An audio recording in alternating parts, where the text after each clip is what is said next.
Hi guys, you are watching pharmacist Taiyab official YouTube channel and I am pharmacist Taiyab. तो हम देख रहे हैं first semester of doctor pharmacy series. आपकी book के कंटेंट की हेडिंग, सब हेडिंग सब आपके सामने है, चैप्टर नंबर आपके सामने है और जो मैंने लेक्चर्स बनाए यूट्यूब पे उनका लेक्चर नंबर्स और टाइटल ऑफ यूट्यूब पे बिल्कुल आपके फ्रंट पे है जी। आए, ये छोटा सा क्लिप मैंने आपके सामने चला दिया है, इसको पॉज करके आप देख सकते हैं। आज हम इसका दो गुड न्यूज है। लास्ट लेक्चर देखने जा रहे हैं फर्स्ट सेमेस्टर का फिजिकल फार्मेसी का, और दूसरी एक और गुड न्यूज है जिसको आपने थोड़ी देर वेट करना पड़ेगा गुड न्यूज को सुनने। चलें जी, हम चलते हैं अपने आज के लेक्चर की तरफ, जो कि लास्ट लेक्चर है चैप्टर 6 का। माइक्रोमेट्रिक्स के अंदर फ्लो प्रॉपर्टी हमने पढ़नी है, कार इंडेक्स पढ़ना है, हेसनर रेशियो पढ़नी है, एंगल ऑफ रिबोस पढ़ना है। ये टाइटल आपके सामने है, चैप्टर नंबर 18 है। आज के लेक्चर पढ़ने के बाद आप किस काबिल होंगे कि पाउडर की जो फ्लो प्रॉपर्टी उसको डिफाइन करने के काबिल हो जाएंगे, और उसको फिर ये फार्मास्यूटिक में क्यों पढ़ रहे हैं उसको अहमियत भी आप जान जाएंगे। फिर आपको bulk density, tap density, Carr index, Hausner ratio, angle of repose, ये सारी चीजें समझ आ जाएंगी। ना सिर्फ समझ आएंगी बल्कि आप इनकी वैल्यूज को इंटरप्रेट कर सकेंगे फ्लो बिहेवियर को क्लासिफाई करने के लिए। और इनकी एप्लीकेशंस मैं आपको रियल टाइम एप्लीकेशंस दूंगा, टैबलेट, कैप्सूल और मैन्युफैक्चरिंग के दौरान कहाँ कहाँ ये आपको काम आएंगी। सबसे पहले what is the powder flow. Powder flow क्या होता है? Powder flow refer to the ability of powder particle to move and flow freely under the gravity और अप्लाइड फोर्स। के फ्लो, पाउडर फ्लो पाउडर की ऐसी ताकत या पाउडर के पार्टिकल्स की ताकत है जो कि उसको मूव करने या फ्लो फ्रीली फ्लो करने के लिए उसके अंदर मौजूद होती है अंडर द ग्रेविटी। ग्रेविटी की मतलब जो फोर्स उस पर अप्लाई हो रही होती है, जो हर चीज पे अप्लाई हो रही है, या कोई अप्लाइड फोर्स उस पे अप्लाई हो रही है। उसके बाद जो है वो उसकी जो एबिलिटी होती है जिससे वो मूव करता है या फ्लो करता है फ्रीली, उसको उस पाउडर पार्टिकल की एबिलिटी को हम क्या कहते हैं? Powder flow. फ्लो प्रॉपर्टी जरूरी क्यों होती है? यूनिफॉर्म मिक्सिंग के हर जगह मैंने आपको पढ़ाया, और आगे डोजे फॉर्म के अंदर जो जब आप जाएंगे ना थर्ड सेमेस्टर के अंदर, फिर भी आपका बड़ा सार मैंने खाना यूनिफॉर्म मिक्सिंग। यूनिफॉर्म मिक्सिंग मतलब, यूनिफॉर्म मिक्सिंग का मतलब ये होता है कि जो एपीआई या एक्सिपिएंट हमने मिक्स किए हैं और उसको लेट्स सपोज सस्पेंशन बना दिया है, और सस्पेंशन के ऊपर एक चम्मच डाल के सिर्फ बच्चे को पिलाने वाले हैं, उसके अंदर जो डोज आ रही है एपीआई वो हर चम्मच के अंदर सेम होनी चाहिए। Content uniformity and uniform mixing, इन दोनों की बदौलत जो है वो किन की बदौलत है? ये पाउडर फ्लो की बदौलत। अगर पाउडर फ्लो कम या जरूरत से ज्यादा होगा तो हम ना तो यूनिफॉर्म मिक्सिंग कर सकेंगे और ना ही एक्यूरेट डोज को हम कर सकेंगे, और मैन्युफैक्चरिंग के दौरान बार बार फॉल्ट आएगा, डिफरेंट जगह पे हमारी मशीनरी रुकेगी, और जो है वो मैन्युफैक्चरिंग के अलावा जो दूसरी प्रोसेसिंग है उसके अंदर भी हमारे पास प्रॉब्लम आ सकता है अगर हमने पहले से पाउडर फ्लो को ना जांचा, या अगर जांचा तो उसको क्रिटिकल एनालाइज नहीं किया कि ये हमारा मसला बन सकता है कि नहीं बन सकता। तो मैं अभी से बता रहा हूँ, अगर आपका पाउडर फ्लो अच्छा नहीं है तो during manufacturing, during uniform mixing, during जब डोजिंग होगा, बच्चे को दे रहे हैं, अडल्ट को दे रहे हैं, या जो है एल्डर पेशेंट को दे रहे हैं, तो तब ये इशू आएगा। आपके कंटेंट यूनिफॉर्मिटी का भी इशू आएगा, यूनिफॉर्म मिक्सिंग का भी इशू आएगा। फार्मेसी में क्यों इंपॉर्टेंट है? जैसे पाउडर फ्लो की वजह से ये इफेक्ट करता है, नंबर एक, टैबलेट के अंदर जो कंप्रेस होना होता है ना, डाई फील करता है। अगर फ्लो प्रॉपर नहीं होगा, कभी डाई ज्यादा भर जाएगी, कभी कम भरेगी। इस तरह कैप्सूल फीलिंग के अंदर कभी कैप्सूल की जो बॉडी है वो ज्यादा भर जाएगी, कभी कम भरेगी, यूनिफॉर्म वेट नहीं आएगा। फिर ग्रेनुलेशन और ब्लेंडिंग के दौरान और साशे को पैक करने के दौरान हमें बड़े मसले आएंगे। कभी साशे के अंदर ज्यादा पाउडर चला जाएगा, कभी कम जाएगा, ठीक है। अगर उसका यानी कि फ्लो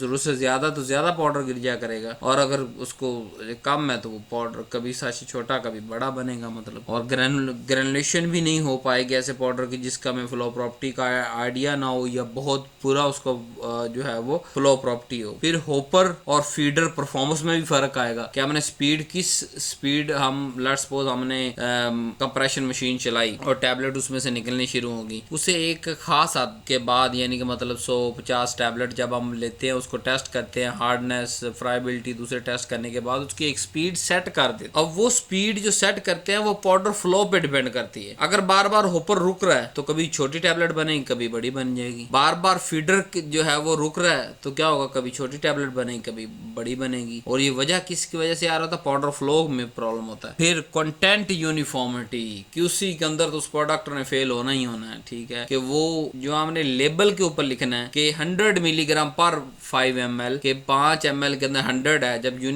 उसका यूनिफॉर्म मिक्सिंग नहीं होगी या फाइनल डोजे फॉर्म की जो है वो यूनिफॉर्मिटी नहीं आएगी तो उसका कंटेंट भी यूनिफॉर्म नहीं होगा। किसी में ज्यादा शो कर रहा होगा, किसी टेस्ट के अंदर किसी के अंदर कम शो कर रहा होगा। सो पाउडर फ्लो की वजह से वेट वेरिएशन हो सकते हैं, छोटी बड़ी टैबलेट, डोज वेरिएशन हो सकती है, कभी एपीए ज्यादा कभी कम, सेग्रीगेशन हो सकती है कि टैबलेट कभी टूट जाए, कभी जो है वो जरूरत से ज्यादा मोटी बन जाए। प्रोडक्शन स्टॉपेज, बार बार हमें प्रोडक्शन का जो है वो स्टेप जो है स्टॉप करना पड़ेगा, फिर स्पीड एडजस्ट करनी पड़ेगी, फिर ऊपर को जो है हिलाना पड़ेगा बार बार, तो इस तरह से हमारी ओवरऑल एफिशिएंसी में फर्क आएगा। इसलिए पाउडर फ्लो को पढ़ना बहुत जरूरी है। फैक्टर कौन से इफेक्ट करते हैं पाउडर फ्लो पे? Number 1 particle size. तो उस जिस पाउडर की बात कर रहे हैं उसका पार्टिकल साइज क्या है, उसकी शेप क्या है। अगर वो काफी सारी शेप्स होती है, पिछले लेक्चर में हम पढ़ के आ चुके हैं, मैं आपको बता चुका हूँ वो सारी जो शेप्स, लेकिन उसमें से बेस्ट कौन सा, स्फीरिकल या नियर टू स्फीरिकल जो हो उसका फ्लो बेटर होता है। सरफेस अगर रफनेस है तो वो इफेक्ट करेगा पाउडर के फ्लो को। मॉइस्चर कंटेंट है, अगर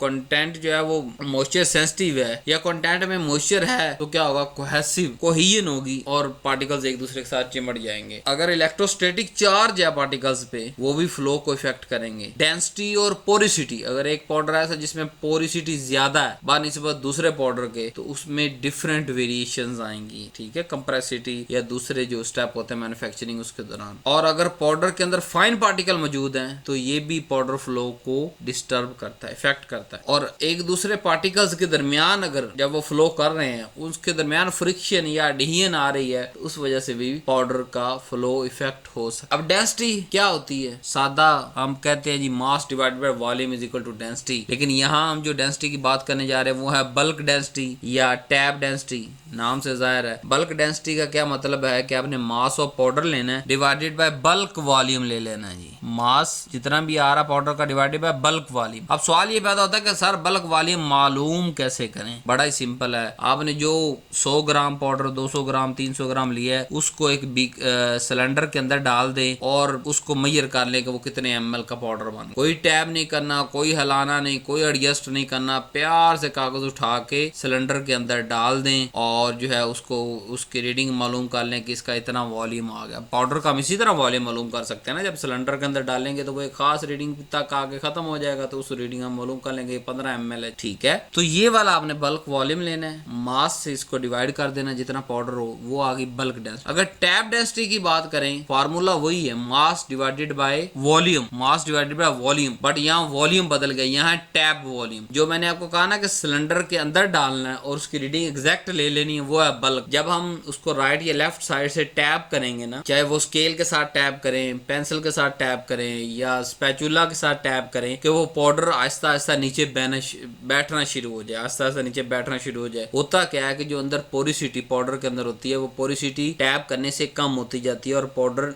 जो है सेटल होता है। बहुत ज्यादा या बहुत बड़ा चेंज नहीं आता। अगर बहुत ज्यादा बहुत बड़ा चेंज आ रहा है बल्क और टैप डेंसिटी के अंदर फिर तो वो प्रोडक्ट ही बेकार है, उसको फेंक देना चाहिए, उसको आगे फार्मास्यूटिक में हम यूज नहीं करते। लेकिन चाहे जितना मर्जी एक्यूरेट आप पाउडर ले आए वो अच्छा परफॉर्म करे पाउडर फ्लो तो फर्क जरूर आएगा। तो आप खुद जाएं लें, कोई भी चाहे पैरासीटामोल का पाउडर ले लें, लैक्टोलोज ले लें, आप सक्रोज ले लें लैब के अंदर, उसको पहले बल्क डेंसिटी उसकी मालूम करें फिर टैब मालूम करें, आपको खुद ही पता चल जाएगा उसमें फर्क है। यहाँ सिर्फ क्या है कि जिस सिलेंडर के अंदर डाल रहे हैं उसको हमने टैप करना है, एक नॉर्मल 10-20 टाइम हमने टैप करना है। उसके बाद उसका वॉल्यूम की रीडिंग ले लेनी है, मास डिवाइडेड, मास वही आएगा जो 100 ग्राम हमने लेट्स सपोज हमने लिया हुआ तो डिवाइडेड बाय टैप आ जाएगा। तो जो डेंसिटी आएगी वो हमारा टैप डेंसिटी आ जाएगी। अब हमने बल्क और टैप डेंसिटी को पढ़ा क्यों? अब जो इसके अंदर फर्क होता है ना बल्क और टैप डेंसिटी के अंदर, ये हमें बताता है कि डिग्री ऑफ पैकिंग किस हद तक हो सकती है। कंप्रेसिबिलिटी, जब कंप्रेस करेंगे तो कंप्रेसिबिलिटी पे क्या इफेक्ट करेगी, और फ्लोएबिलिटी यानी पाउडर का फ्लो क्या है, ये तीनों चीजें हमें बल्क और टैप डेंसिटी के डिफरेंस से पता चलता है। कैसे चलता है अभी आपको बताता हूं। अगर पाउडर पैक हो जाए बहुत ज्यादा आफ्टर टैपिंग, आपको कहा बहुत ज्यादा पैक हो जाए, तो उसका मतलब वो ज्यादा कंप्रेसिबल है, वो ज्यादा कंप्रेस हो जाएगा जरूरत से ज्यादा, और उसका फ्लो क्या हो जाएगा, पुअर हो जाएगा। जैसे मैंने आगे कहा कि उसको बेकार उसको फेंक दें। अब कार इंडेक्स हमारे पास होता है, कंप्रेसिबिलिटी इंडेक्स को मालूम करने के लिए साइंटिस्ट के नाम पे रखा गया कार इंडेक्स। इसको हम कैसे मालूम करते हैं, पाउडर की कंप्रेसिबिलिटी मालूम करने के लिए हम इसको मालूम करते हैं। और हमें जब कंप्रेसिबिलिटी पता चलेगी वो इनडायरेक्टली प्रोपोर्शन है टू द पाउडर फ्लो, कि अगर कम कंप्रेस होगा मतलब ज्यादा अच्छा फ्लो है, ज्यादा कंप्रेस होगा मतलब बुरा फ्लो है उसका। तो हमें कंप्रेसिबिलिटी मालूम करते हैं जिससे हम फ्लो को प्रेडिक्ट करेंगे। इसके अंदर होता है क्या, ये कैसे मालूम करते हैं, difference between bulk and tap density. Formula आपके सामने है, tap density minus bulk density divided by tap density multiply by 100 आपने कर देना है। तो हमारे पास क्या आएगा, कार्ल इंडेक्स आ जाएगा। और जनरल फार्मूला याद रखने के लिए, अगर कार्ल इंडेक्स कम आए तो उसका मतलब बेटर फ्लो है, कि ये पाउडर बानिस्बत दूसरे सैंपल, लेट्स सपोज हमारे पास सैंपल है ए बी सी डी, और ए का कार्ल इंडेक्स सबसे कम आया है तो वो सबसे अच्छा फ्लो करेगा उन चारों में से। और डी का let's suppose higher Carr index है तो इसका मतलब उन चारों में से डी सबसे बुरा फ्लो शो करे। ये हमारे पास टेबल भी होता है जी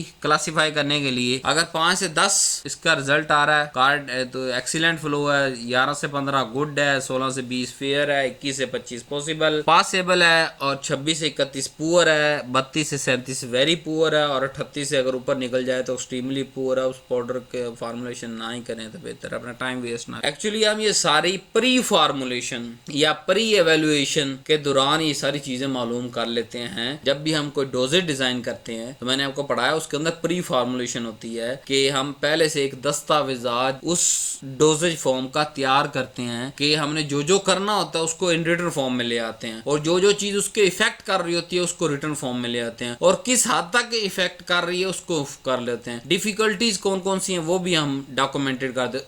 उस डिफिकल्टी को हम कैसे रिमूव करने वाले हैं प्रोडक्ट के अंदर वो भी हम डॉक्यूमेंट करते हैं। यानी जीरो से हीरो तक सब डॉक्यूमेंट करने के बाद हम लैब के अंदर घुसते हैं और हम वो प्रोडक्ट बना के परे कर देते। तो वो लैब से घुसने से पहले की जो स्टडी ऑफिस के अंदर की जा रही है, गैदरिंग फार्मासिस्ट गैदरिंग के अंदर की जा रही है, उसको कहते हैं प्री फार्मूलेशन। ये सादी समझाने के लिए डेफिनेशन बताई प्री फार्मूलेशन। जहां टॉपिक आएगा वहां फिर प्रॉपर एक्सप्लेन करेंगे। हसनर रेशियो, अब ये रेशियो होती है, ये भी tap density divided by bulk density, और ये पाउडर की फ्लोबिलिटी हमें डायरेक्ट फ्लो बताती है। वहां क्या था कंप्रेसिबिलिटी, कार इंडेक्स से हमें क्या पता चला था कंप्रेसिबिलिटी, और उस कंप्रेसिबिलिटी की बुनियाद पर हमने फ्लो निकाला था। यहाँ डायरेक्ट फ्लो हमें बता रहा है हसनर रेशियो के तहत tap density divided by bulk density. अगर वैल्यू लो आए तो उसका मतलब फ्री फ्लोइंग पाउडर है, और अगर हाई वैल्यू आ जाए इसकी रेशियो की तो ये कोहेसिव पाउडर यानी बहुत ही बुरा फ्लो है इसका टेबल हमारे सामने है। अगर 1 से 1.11 हो तो एक्सीलेंट फ्लो,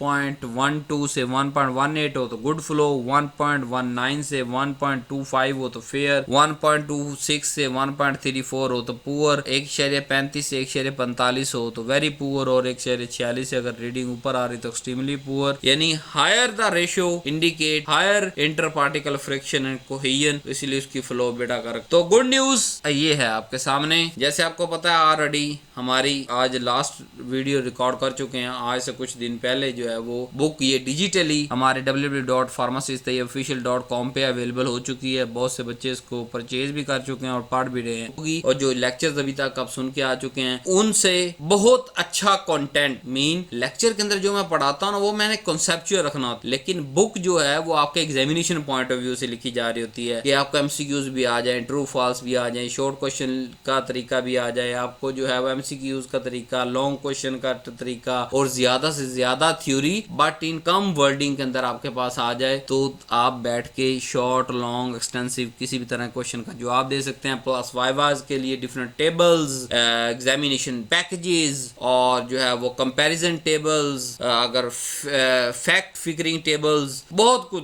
आने जा रहा है बुक के अंदर। हाई यील्ड समरी आपको देंगे हम डिफरेंट चीजों को लिंक करेंगे क्लिनिकल के साथ, डिफरेंट चीजों को लिंक करेंगे फार्मास्यूटिक्स के साथ। तो ओवरऑल अगर आप मेरी books all over the 5 year आप इसको जो है वो फॉलो करेंगे, जिस तरह ये पहले सेमेस्टर की, इस तरह बाकी बुक्स भी बहुत जल्द अवेलेबल हो जाएंगी इंशाल्लाह। बहुत ही कम्प्रिहेंसिव बुक है, बट अगर आप देखेंगे, पढ़ेंगे और इंजॉय करेंगे, मेरा सिर्फ एक ही मकसद है, वो मकसद ये है, ये जो HEC ने सिलेबस तैयार किया है, हमारे टॉप ब्रेन जो फार्मासिस्ट इस वक्त अपडेटेड वन रिसेंट, उन्होंने अपना टॉप ब्रेन लगा के वो सिलेबस तैयार किया है। कम से कम उस सिलेबस के according you as a pharmacist तैयार करना मेरी जिम्मेदारी है। उस सिलेबस में आने वाली हर चीज हर लिहाज से वो आपको तैयार होगी। सेमेस्टर के पेपर हो, मिड हो, फाइनल हो, एमसीक्यूज हो, शॉर्ट हो, लॉन्ग हो, जो है वो वाइवा क्वेश्चंस हो, क्लास के अंदर क्वेश्चंस हो, कॉन्सेप्चुअल क्वेश्चंस हो, डिफरेंट, तो आपको ये सारा कंटेंट मिलने जा रहा है। बेफिक्र हो जाएं, दिल थाम के रखें, इंशाअल्लाह बड़ी जल्द। आए हम लेक्चर की तरफ वापस चलते हैं। एंगल ऑफ रिबोस के बारे में मैंने आपको कहा था कि हम बात करेंगे।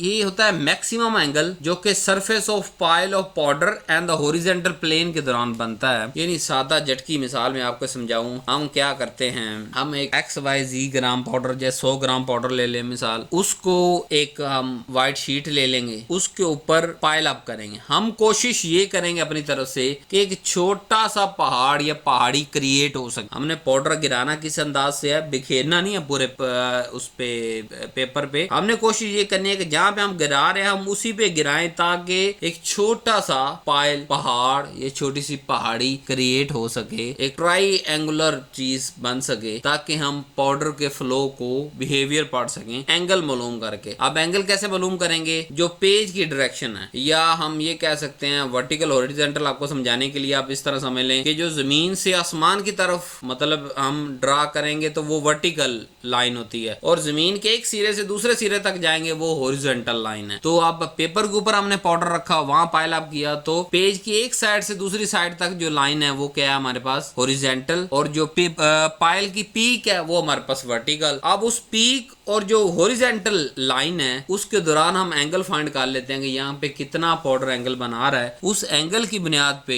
अगर लो एंगल आएगा हम कहेंगे फ्री फ्लोइंग, और अगर हाई एंगल, बहुत ज्यादा एंगल आया, उसका मतलब पुअर फ्लो होगा पाउडर का। ये मैंने थोड़ा सा और मॉडर्नाइज करके लिख दिया है कि फनल मेथड सबसे इसके अंदर अहम होता है। आप फनल लेते हैं, फिक्स वेट जो है वो उसके अंदर डालते हैं फनल के, और पाउडर को फ्लो होने देते हैं फनल से। फनल से जब फ्लो हो रहा है तो कौन लाइक बनेगा, ये छोटी सी पहाड़ी बन जाएगी। तो उसकी हाइट और जो है वो हम रेडियस भी मालूम कर लेंगे। उस हाइट और रेडियस से हम एंगल निकाल लेंगे। किस तरह, tan theta is equal to H/R, angle इधर रहने देंगे, tan उस दूसरी तरफ जाएगा, इनवर्स हो जाएगा H/R। तो हाइट भी हम मालूम कर लेंगे सामान उसको स्केल लगा के, और जो है वो रेडियस भी हम मालूम कर लेंगे। तो जितना स्मॉलर एंगल आएगा उसका मतलब उतना बेटर फ्लो है जी। ये एंगल ऑफ रिबोस की रेफरेंस वैल्यूज हैं कि अगर 25 से कम आ रहा है एक्सीलेंट फ्लो, 25 से 30 आ रहा है गुड फ्लो, 30 से 40 जो है पॉसिबल, 40 से 45 पुअर, 45 से बड़ा very poor. If powder cohesive और वो स्टीव पाइल वो बहुत बड़ा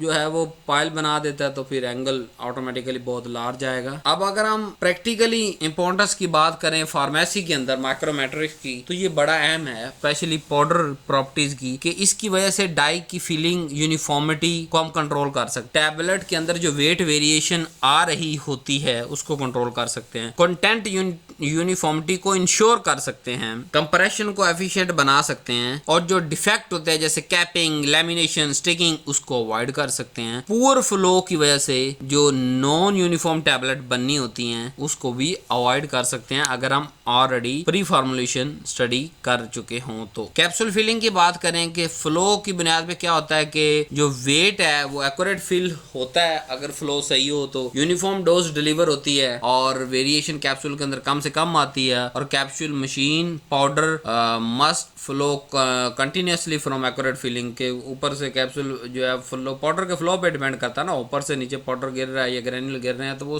किसके अपने फ्लो पे डिपेंड कर रहे हैं। मशीन की इसका कोई कमाल नहीं है। मशीन को तो हमने एक स्पीड पे सेट करना होता है कि यहाँ पे एग्जैक्ट फीलिंग हो रही है तो यहाँ पे आप फिक्स कर दें ताकि कंटेंट यूनिफॉर्मिटी आ सके, एफिशिएंसी आ सके कि एक 2-3-4 घंटे के अंदर जो 2-3-4 लाख का बैच है टैबलेट का या कैप्सूल का वो पूरा हो सके। ग्रेन्यूल की अगर बात करें तो ग्रेन्यूल आप प्रिपेयर्ड, हम ग्रेन्यूल क्यों बनाते क्यों हैं, ताकि फ्लो इंप्रूव हो, कंप्रेसिबिलिटी इंप्रूव और यूनिफॉर्म मिक्सिंग हो सके। और वेट ग्रेनुलेशन की वजह से फ्लो इंप्रूव कर सकते हैं as compare to fine powder. अगर डायरेक्ट हम फॉर्मुलेशन के लिए यूज करें तो उससे बेहतर हम ग्रेन्यूल बनाएं। प्रॉब्लम जो इसकी वजह से आ सकता है weight variation, content non uniformity, segregation, hopper blockage, bridging, rat holing, inconsistent drug release, ये सारी हम पीछे आ चुके हैं जिसकी वजह से प्रोडक्ट का बेड़ा गर्क और रिजेक्ट हो जाता है। अब हमारे पास कोई ऐसे मेथड हैं टू इम्प्रूव फ्लो, कुछ बात कर चुके हैं, यहाँ जरा आपको और अच्छा तरीके से बता देता हूँ। Number 1, increase the particle size, कैसे ग्रेन्यूल्स बना। Number 2, make the particle more sphere, कि जब ड्राई करना है तो स्प्रे ड्राइंग से ड्राइंग करें, अगर पॉसिबल है उस एपीआई का, तो उससे स्फीरिकल पार्टिकल बनेंगे। और अगर मॉइस्चर का इशू है तो प्रॉपर ड्राई करें, फिर भी फ्लो हम कंट्रोल कर सकते हैं। अगर बाद जगह इन सारी चीज़ों को करने के बाद भी अगर फ्लो नहीं आ रहा, ग्लाइडेंट डालें, टल्क डालें, कोलाइडल सिलिकॉन डाइऑक्साइड डालें और लुब्रिकेंट ऐड करें जैसे मैग्नीशियम स्टीरेट, ताकि रिड्यूस इलेक्ट्रोस्टैटिक चार्ज रिड्यूस हो सके। और एप्रोप्रिएट मिक्सिंग और स्टोरेज कंडीशन को इंश्योर करें ताकि फ्लो प्रॉपर्टी अगर हमने बना भी दी है तो स्टोरेज के दौरान भी वो कायम रहे। अब कुछ एग्जांपल्स हैं। कार इंडेक्स के लिए क्या है, बल्क डेंसिटी में दी जाएगी, टैप डेंसिटी दी जाएगी, हम माइनस करके जो है वो tap density minus bulk density divided by tap density multiply by 100। Result आपके सामने है। और इसकी इंटरप्रिटेशन क्या है, ये कि पुअर फ्लो है अकॉर्डिंग टू टेबल, जो रेफरेंस टेबल दिया वो ज़बानी याद होने चाहिए इन सब के। हसनर रेशियो की अगर बात करें, टैप डेंसिटी बल्क डेंसिटी दी गई है, उसको डिवाइड कर दे, रिजल्ट आ गया poor flow according to table जो रेफरेंस आपको दिया गया। Angle of repose tan theta is equal to 4/6 0.6666 angle निकाल लेंगे हम उसका। tan इनवर्स वो 33.7 आएगा। तो ये पासे फ्लो अगर टेबल को रेफर करें आप। So do not forget to subscribe this channel. अभी फर्स्ट सेमेस्टर की एक बुक खत्म हुई है, बाकी आपकी जो 5 दूसरी बुक्स हैं उसकी वीडियोस भी इसी चैनल पे अवेलेबल हैं। So stay tune. अगर कोई लेक्चर रह गया ऊपर सीरीज से ऊपर जाएं। अभी तो यूट्यूब ने भी मेरे वीडियोस को एज ए कोर्स जो है वो शो करना शुरू कर दिया है। तो पूरे का पूरा कोर्स जिस बुक के अंदर आप जा रहे हैं करें। और अगर एक बुक कंप्लीट हो गया तो दूसरी बुक की तरफ चले जाएं, तीसरी बुक, चौथी बुक। और अगर एक सेमेस्टर कंप्लीट हो गया तो दूसरे सेमेस्टर की तरफ चले जाएं। Thank you for watching. Allah Hafiz.